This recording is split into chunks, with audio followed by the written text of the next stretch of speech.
Selamat pagi, salam sejahtera bagi kita semua.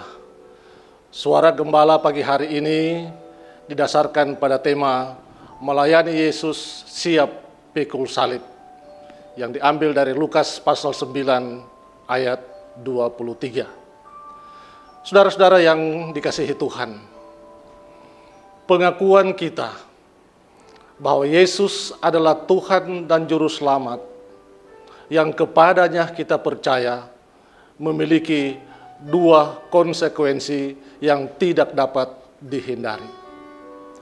Konsekuensi pertama adalah memiliki kepastian hidup kekal. Pasti selamat. Dan konsekuensi yang kedua adalah bahwa awal dari menikmati kehidupan kekal adalah penderitaan, bahkan ancaman nyawa. Manusia tidak dapat memilih salah satu dari konsekuensi itu. Tidak boleh ingin selamat, tetapi tidak mau menderita. Artinya, setiap orang yang mengaku siap mengikut Yesus pasti akan memiliki hidup kekal. Dan untuk menuju ke situ harus mengalami penderitaan dulu. Siap menderita. Wujud nyata dari mengikut Yesus adalah melayani Dia. Melayani Dia berarti melakukan apa yang Dia kehendaki. Dan melakukan apa yang Dia kehendaki berakibat pada kondisi yang tidak menyenangkan. Mengapa? Karena banyak yang akan menolak bahkan membenci Dia. Dan orang-orang yang melakukan kehendaknya atau yang melayani Dia akan mengalami hal yang sama. Kalau kita membaca ayat 22 dari Lukas pasal 9, ancaman dan penolakan itu pertama-tama justru bukan datang dari orang-orang jahat, tetapi datang dari tua-tua, imam-imam, dan ahli-ahli Taurat, atau katakanlah orang-orang yang dihormati, berpengetahuan, dan berkuasa.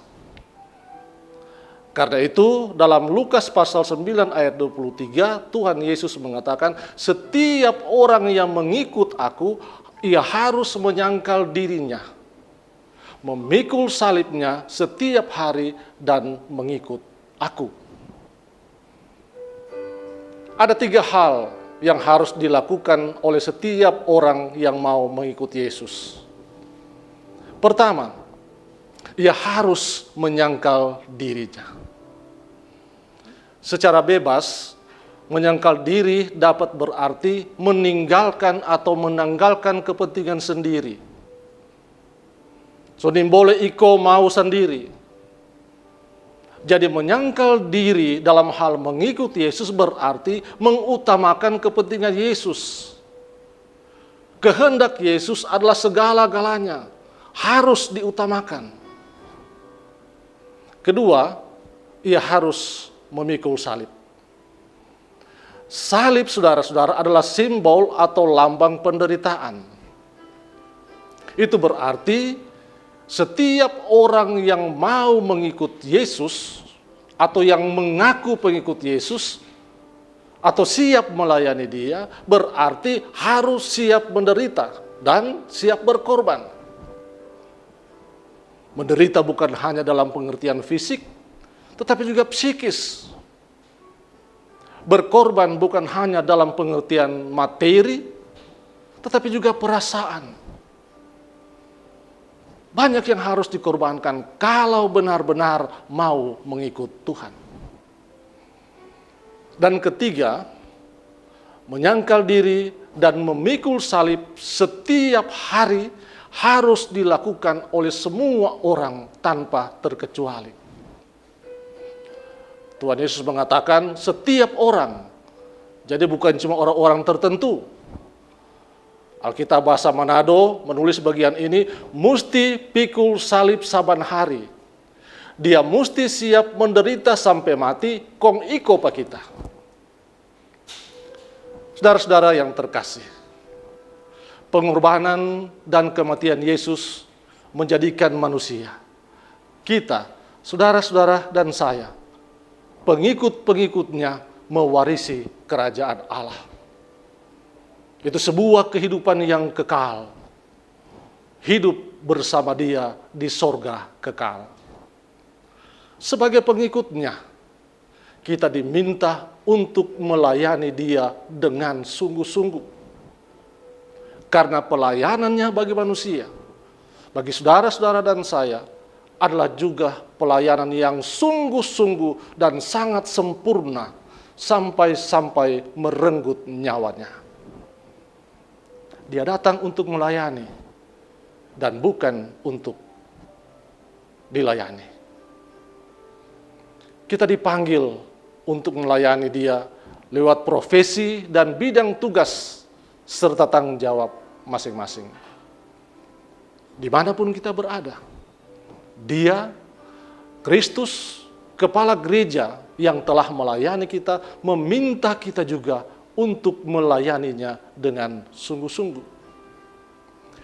Kristus telah memberi contoh bagaimana Dia menyangkal dirinya, meninggalkan semua kemuliaannya, kewibawaannya, dan kepentingannya untuk mengutamakan kehendak Bapanya yang di sorga. Kristus bersedia memikul dan menanggung beban salib yang membawanya pada kematian, agar karya penyelamatan Allah bagi manusia berlangsung sukses. Kita bersyukur karena kita dipilihnya untuk menjadi mitra kerjanya di dunia ini. Di bidang pelayanan gerejanya, di pemerintahan, atau di lembaga-lembaga lain. Dia yang telah memanggil dan memilih kita untuk menjadi pengikutnya, meminta kita, saudara-saudara dan saya, untuk melayaninya dengan sungguh-sungguh, meminta kita untuk menyangkal diri. Artinya mengutamakan kehendak dan kepentingannya, dan bukan kehendak dan kepentingan sendiri. Keegoisan, kesombongan, keangkuhan, merasa paling benar, paling layak, dan paling berkuasa harus disingkirkan dan dikubur dalam-dalam. Selanjutnya, menggantinya dengan kesadaran bahwa kita tidak dapat berbuat apa-apa tanpa campur tangan Tuhan. Sehingga ada penyerahan dan kerendahan diri di hadapan Tuhan dan sesama. Ia meminta kita juga untuk memikul salib. Artinya menerima semua beban yang diakibatkan oleh pekerjaan melayani Dia. Ditolak, dimarahi, dihina, diremehkan, dianggap kurang bijak, atau malah dianggap bodoh, dan lain sebagainya. Pengorbanan melayaninya bukan hanya soal materi, tetapi juga waktu dan perasaan kita, bahkan keluarga kita. Ia ingin agar kita melakukannya setiap hari dan kepada semua orang. Melayani Tuhan, jangan sesuai dengan jadwal kita, jangan sesuai dengan waktu kita, kesempatan kita, atau kalau waktu libur. Tetapi setiap waktu, setiap hari, kapan saja dan di mana saja Dia menghendakinya. Sebagaimana pelayanannya diberikan untuk semua orang, maka Dia juga meminta kita untuk melayani semua orang tanpa pandang bulu. Tidak membeda-bedakan status sosial, jabatan, pangkat, dan lain sebagainya. Saudaraku, kita sadar bahwa melayani Tuhan secara sempurna menurut kehendak-Nya adalah sesuatu yang sulit dan amat sulit. Namun kita yakin bahwa Dia yang telah memanggil dan memilih kita, Dia juga lewat kuasa dan kekuatan Roh Kudus akan memampukan kita melakukannya. Dia tidak membiarkan kita menanggung beban salib yang diletakkan di pundak kita. Dia tahu batas kemampuan kita. Yang dia minta adalah kesungguhan kita untuk melakukannya. Dan kesadaran kita akan keterbatasan kita serta kerendahan hati kita untuk melayani sesama. Selamat menyangkal diri. Selamat memikul salib. Selamat melayani. Tuhan menguatkan dan memampukan kita semua untuk melakukannya.